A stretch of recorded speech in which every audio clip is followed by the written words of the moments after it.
Isa ang Pilipinas sa pinakamabilis lumago sa Asia ngayong 2024 ay sa kabila po yan ng pandaigdigang hamon gaya na lamang ng geopolitical tensions at mga kalamidad. Umabot na po sa 5.2% ang economic growth ng bansa sa ikatlong quarter dahilan upang pumalo ang average growth sa 5.8% para sa unang tatlong quarter ng taon.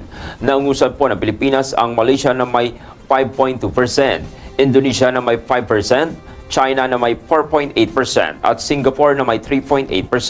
Ayon kay NEDA, Secretary Arsenio Balisacan, malakas na government spending at capital formation ang nagtulak sa paglago ng ekonomiya na nanatili bilang isa sa pinakamabilis sa rehiyon.